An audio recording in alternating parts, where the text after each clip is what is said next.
Manchester Housing and Redevelopment Authority, also known as MHRA, welcomes you to the Housing Choice Voucher Program. This briefing contains important basic information about the Housing Choice Voucher Program that you, as a housing voucher applicant, should take the time to fully understand. This information can also be found in the Things You Should Know booklet, which is included in your briefing packet. If you need language assistance or other special accommodations, please contact MHRA for assistance. Our leased housing staff can also answer questions about the program. In your briefing packet, you will find important information about the Housing Choice Voucher Program and other information that will assist you as you begin your search for housing. It is important to take time to read the information carefully. First, be sure that your briefing packet contains the following materials. Things you should know. Voucher Form HUD 52646.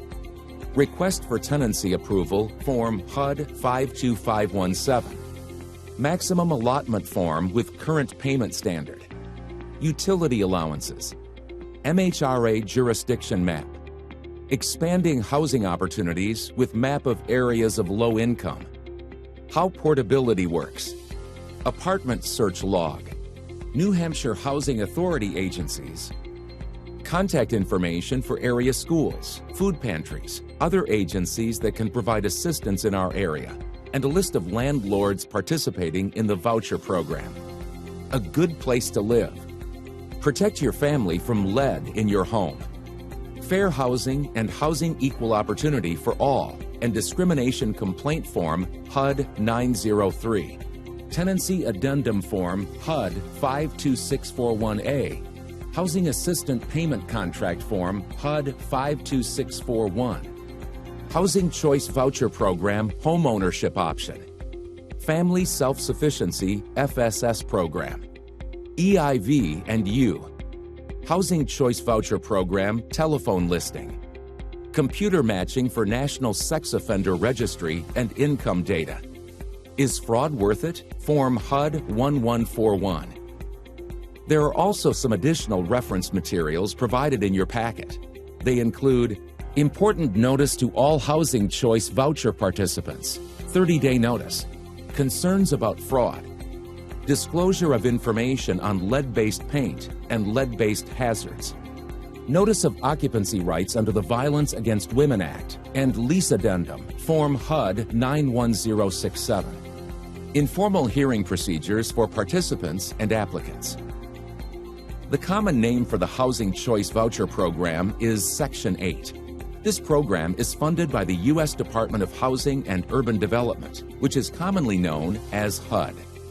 The Housing Choice Voucher Program provides rental assistance to elderly, disabled, and very low-income families to help them afford decent, safe, and sanitary housing in the private market. Housing assistance is provided to both families and individuals who are responsible for finding their own single-family homes, townhouses, or apartments, and in some cases, a family's current residents may qualify for assistance. All rental units must meet minimum standards of health and safety as determined by MHRA. Housing Choice Vouchers, or HCVs, are administered locally by public housing agencies. These agencies receive federal funds from the U.S. Department of Housing and Urban Development. In this region, a housing subsidy is paid directly to the landlord by MHRA for each participating family. The family then pays the difference between the actual rent charged by the landlord and the amount subsidized through the program. Your voucher is your agreement with MHRA. You will be considered a Housing Choice Voucher applicant while you search for your housing. During this time, if there is a change that affects your eligibility in the program or a change in available funds, this voucher may be withdrawn. After you locate a unit that passes inspection and you sign your lease with the landlord enters into a housing assistance payment contract with MHRA. At that time, you are considered a participant in the Housing Choice Voucher Program and are able to receive rental assistance. But in return for housing assistance through the MHRA voucher, there are obligations listed on your voucher that must be met. You must always supply true and complete information when requested to by MHRA or HUD. You must report all changes to your family and income in writing to MHRA within 10 days. You must also agree that you will only use the unit as your primary residence and your family's only residence. No subleases or reassignments to the lease or any changes to the residents living in the unit are allowed. The family must also notify MHRA in writing if they plan to be away from the unit for an extended period of time. And families are not allowed to receive HCV assistance from this agency while receiving another housing subsidy from any other federal, state, or local housing assistance program. The family must pay all their utility bills and their portion of the rent and will be responsible for all damage to the unit and premises. This includes a situation where your guest may have caused the damage.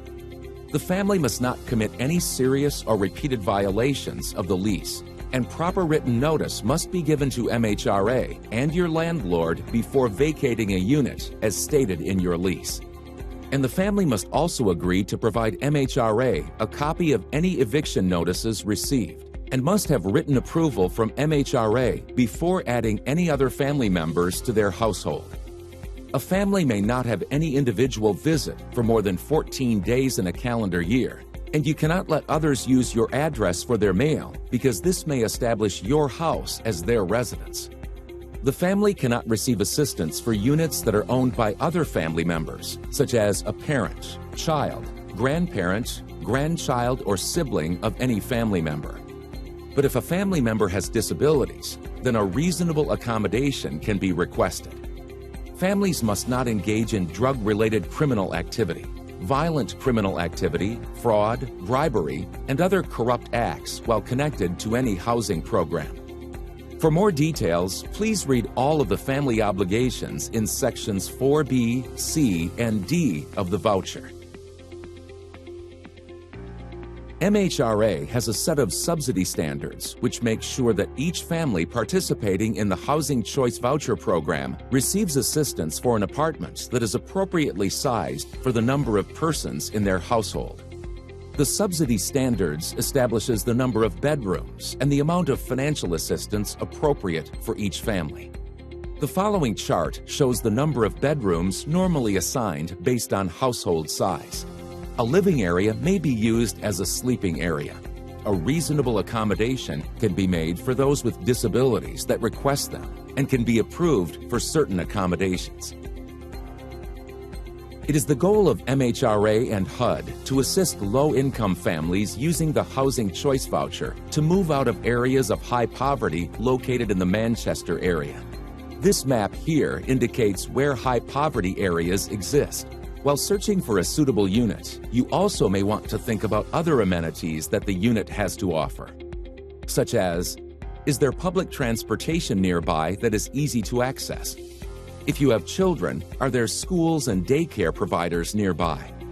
Are there grocery stores, medical facilities, employment opportunities, and other needed services conveniently located? Is the unit in a high-crime community? For more information about specific areas, go to crimemapping.com to view public information about crime occurring in and around communities. MHRA's area of operation includes the entire city of Manchester and a 6-mile radius outside the city limits, including parts of Londonderry, Auburn, Hooksett, Allenstown, Goffstown, Bedford, Merrimack, Pembroke, and Litchfield.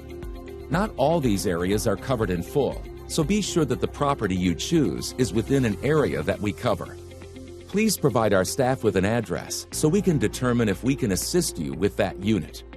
Remember, taking time to find the right property is important because you are required to sign a lease with the owner for 1 year. Sometimes families want to relocate to another area. Being able to use your rental assistance voucher somewhere other than the area served by MHRA is called portability. Not everyone is eligible to use the portability option of the voucher, but there are many cases where you can use your voucher somewhere else. If you have lived in Manchester for at least 12 months, you often can use your voucher somewhere else right away, or you can use it in another location if you decide to move away in the future. You will be able to move anywhere where there is a housing authority with a Housing Choice Voucher program that can accommodate you. But be aware, There are some Housing Choice Voucher programs with special restrictions that may not let you keep your assistance when you move away. These include the Project-Based Assistance Program and the MOD Rehab Program. In these programs, participants are required to live in specific project-based units for 1 year before they can relocate or port out of MHRA's jurisdiction. But remember, porting is never guaranteed. It is only possible if there are Housing Choice Vouchers available within a voucher program that can accommodate you. If you are disabled and you need to relocate due to your disability, you may be able to request a reasonable accommodation even if you are not otherwise eligible to port. Contact your leased housing specialist to receive more information about porting to another housing authority. Keep in mind that different housing authorities do have different rules and procedures. They may determine voucher size and household's income differently, and they may calculate allowable medical deductions and determine payment amounts and standards differently than MHRA. Another housing authority may also need to re-screen you using their own policies and procedures. Your voucher will expire 60 days after it is issued. If you need more time to find housing, you can request a 60-day extension by completing your apartment search log and returning it to your leased housing specialist before the voucher expires. MHRA must receive a request for tenancy approval form before your voucher expires. MHRA will suspend time remaining on a voucher when a request for tenancy approval is received. If you do not find a unit within 120 days, your voucher will expire and you must reapply and be put back on the waiting list. You may be eligible for an extension if you are a person with disabilities who is unable to find housing due to your disability.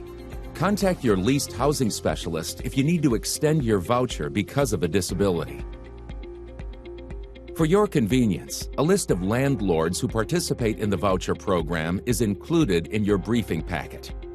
You may also use popular online apartment searching websites to help in your search, like Zillow.com and Trulia.com. After you locate your rental property, please be aware that you will be responsible for the full amount of the security deposit. MHRA is unable to assist with security deposit payments and application fees.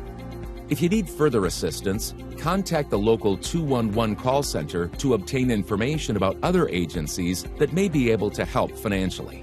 Or contact The Way Home at thewayhomeh.org or at 603-627-3491. When you have chosen the rental property where you plan to use your voucher, you and the landlord must both complete the request for tenancy approval packet. After completing the household information on page 2, the landlord will then complete the rest of the form and the W-9 tax form. All forms must then be returned to MHRA with a copy of the proposed lease before your voucher's expiration date. Your leased housing specialist will review the request for tenancy approval form. Be sure to submit forms that are fully completed and be sure that the gross rent amount of the rental, which is the rent plus all utilities, and the amount that you will be responsible for is below your voucher's maximum allotment amount. Once we receive and approve the request for tenancy approval form, it will be sent to MHRA's Inspectional Services Department, who will schedule a housing quality inspection. Inspections can sometimes take up to 2 weeks to be completed. If the inspection finds that repairs are needed in the unit, a second inspection will need to be scheduled. Remember, do not move into a unit or sign a lease until the unit has passed inspection. For more information about the inspection process, please refer to your brochure, A Good Place to Live. Housing built before 1978 may contain lead-based paint. Lead paint, paint chips, and dust can pose health hazards when not taken care of properly. Lead exposure is especially harmful to children under 7 years old and pregnant women. It is important to know that when MHRA inspects a unit, the inspector will look for signs of deteriorating paint like peeling, chipping, chalking, cracking, and damaged paint.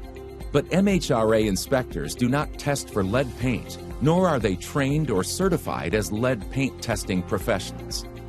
For more information regarding lead-based paint, refer to your Protect Your Family from Lead in Your Home pamphlet. Your briefing packet includes information about fair housing and includes a housing discrimination complaint form. If you believe that any family member has been discriminated against by MHRA or by an owner, you should contact MHRA or HUD. HUD requires MHRA to make every reasonable attempt to review all claims that a family brings. MHRA may advise and assist the family to file a fair housing complaint form if the family feels they have been discriminated against under the Fair Housing Act. The Housing Choice Voucher Program is designed to limit a family's portion of the rent payment to between 30% and 40% of their monthly adjusted income. Families renting apartments with gross rents, which is the monthly rent plus utilities, which are at or below the payment standard, will pay highest of either 30% of their monthly adjusted income or 10% of monthly gross income or a $50 minimum rent. Payment standards are established by HUD and MHRA and are updated annually. Families who choose to rent apartments with gross rents above the payment standard will pay the highest of these amounts, plus the difference between the payment standard and the gross rent. Regulations limit the amount that families may pay for their portion of the rent to 40% of monthly adjusted income at lease-up. The amount of the rent the landlord charges for the unit is called the contract rent. The landlord will request a rent amount, which is reviewed by MHRA to determine if that rent is reasonable. If it is determined that requested rent isn't reasonable, then MHRA will propose a new rent amount. If the landlord does not agree to the new rent, then the unit will not be approved for the HCV program. Your maximum allotment will be determined by the amount of your contract rent, plus the cost of monthly utilities. For more information on how to calculate your utilities, see the utility allowance chart in your packet.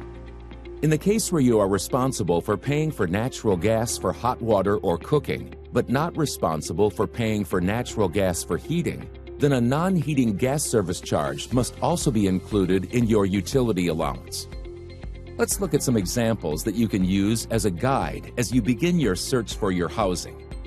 In this example, we will use John Manchester's maximum rent allotment as the starting point for our calculations. John has found 2 apartments he is interested in.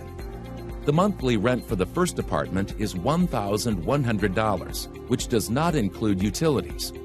This apartment is a townhouse with gas heat, gas hot water, gas stove, and John would also be responsible for paying the electricity. John's monthly utility allowance is $156. When you add his rent of $1,100 with his $156 utility allowance, the amount of his gross rent is $1,256. To determine John's portion of the rent, we need to compare his gross rent to his 2-bedroom subsidy standard. Because the gross rent of this unit is less than the 2-bedroom payment standard of $1,317, we can subtract the utility allowance of $156 from 30% of his monthly income. In this case, 30% of John's monthly income is $290. If we subtract his utility allowance of $156, we are left with $134, which is what John will pay, $134 to the landlord for his portion of the rent. MHRA will pay the landlord the remaining $966 as a housing assistance payment. The second apartment that John is interested in is more expensive. The rent is $1,195 with no utilities included. This apartment is in a 3-story building, and John would be responsible to pay the electricity, bottled gas heat, oil hot water, and the cooking is electric. The utility allowance for this apartment is $216. So John's gross rent would be the $1,195 rent plus John's utility allowance for a total of $1,411. In this case, John's gross rent does exceed the payment standard for John's 2-bedroom voucher. But the gross rent of $1,411 is still less than John's maximum allotment. This means if this unit passes inspection and John wanted to rent it, he can. he would need to pay more than 30% of his monthly income. John is now looking at paying maximum housing portion because the gross rent of this unit is more than 30% payment standard. To find the amount that John would need to pay, simply take the monthly rental amount of $1,195 and subtract the maximum housing portion of $1,027 to determine John's monthly rent. In this example, John would pay $168 rent per month. Please note that payment standards and utility allowances change annually. For the voucher process to work smoothly, Housing Choice Voucher participants, landlords, and MHRA all must work closely together for the program to be successful. There are 3 documents in your packet that cover everyone's responsibilities in the Housing Choice Voucher program. These documents are the Housing Choice Voucher, the Lease and Tenancy Addendum, the Housing Assistance Payments Contract. They explain the basic responsibilities that you, your landlord, and MHRA must follow, so the Housing Choice Voucher program runs smoothly and continues to be a positive experience for everybody involved. Remember that by receiving a Housing Choice Voucher, you are entering into an agreement with MHRA, and there are certain obligations listed on your voucher that must be met so you can continue to receive housing assistance. Since your lease is a separate agreement between you and the landlord, MHRA has limited involvement, and it is up to you and your landlord to meet the obligations outlined in the lease agreement. And, just like any other tenant, if you as a Housing Choice Voucher participant fail to meet the obligations of the lease, then the landlord is free to take action, just the same as they would with any other tenant. This is because your lease is a legally binding contract that exists between you and your landlord. It assures that you have the right to live in your unit so long as you observe the rules spelled out in the lease. Failure to comply with terms of the lease constitutes a breach of program obligations, possibly causing a participant to lose all voucher assistance. Further details about program requirements are contained in the Tenancy Addendum. This rather long and complicated document very carefully explains your responsibilities as well as the landlord's responsibilities. It is important to understand the details of your lease and the Tenancy Lease Addendum. Read these and all documents carefully before you sign them, and ask your landlord or MHRA staff about any part that you don't understand. The Housing Assistance Payment Contract is an agreement between your landlord and MHRA.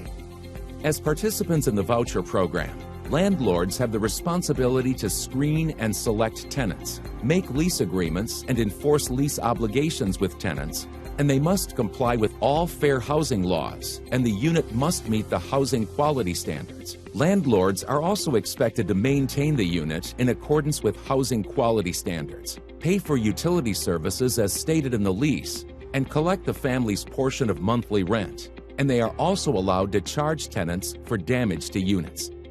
In return, MHRA agrees to make monthly housing assistance payments to the landlord on your behalf. Please carefully read and review all the material in your briefing packet. You will find information about the Homeownership Program and the Family Self-Sufficiency Program. You will also find very important information about the Enterprise Income Verification (EIV) system, which is a web-based computer system that contains the employment and income information of individuals who participate in HUD Rental Assistance Program. The information we receive about your income from the EIV system must not be significantly different from the information that is reported to us. It is essential that you faithfully report all of your income during each annual recertification period. Any changes to your income must be submitted in writing, and any differences between your reported income and data we receive from the EIV system will need to be investigated fully. When you receive a Housing Choice Voucher, make sure that all adult household members sign the voucher and any other forms that were sent along with your voucher. A pre-addressed postage-paid envelope has been provided in your briefing packet, so you can mail these documents back to MHRA. Remember, to be successful in the Section 8 Housing Choice Voucher Program, communication is extremely important, and we are here to assist you. If you have any type of question, feel free to contact your MHRA leased housing specialist. You will find contact and email information for the staff in your briefing packet. You can also call 603-624-2100 for assistance. If you have further questions about your legal rights as a tenant or your rights as a voucher program participant, you can contact the Legal Advice and Referral Center. Thank you for watching the MHRA Housing Choice Voucher Briefing, and good luck on your housing search.